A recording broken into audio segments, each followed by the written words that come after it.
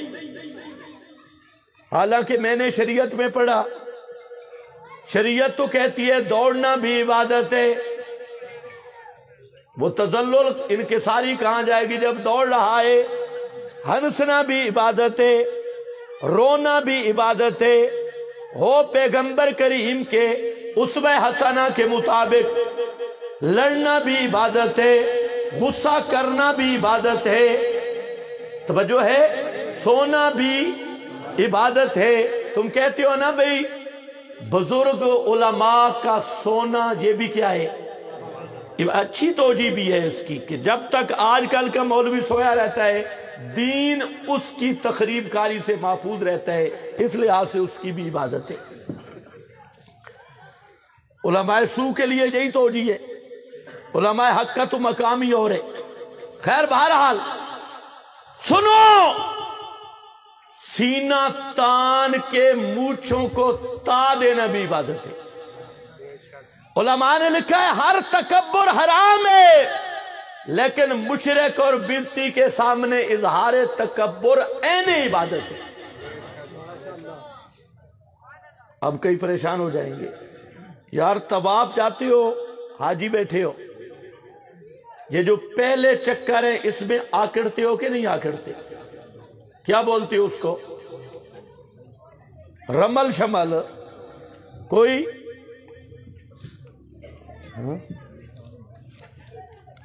اچھا جی، مختصر انشاءاللہ معنی تو میں سمجھا کے اٹھوں گا۔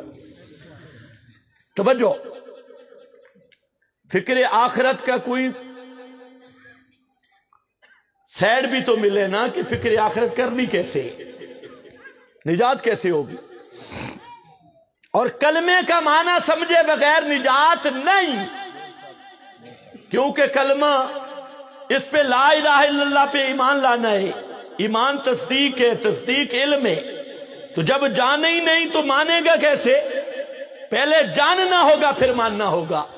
تو اس لیے میرا بھائی، میں نے سوال یہ کیا کہ عبادت کا معنی عاجزی اور تذلل کا آخری درجہ، جبکہ اگر یہ معنی کیا جائے سوائے سجدے کے کوئی چیز عبادت نہیں بنتی، کیونکہ جو سجدے میں ذلت ہے، عاجزی ہے، یہ کسی اور میں نہیں ہے۔ اس لیے جبکہ شریعت میں سونا عبادت، اٹھنا عبادت، بیٹھنا عبادت، لیٹنا عبادت، چلنا عبادت، پھرنا عبادت، حتیٰ کہ مشرک کے سامنے اکڑنا بھی عبادت۔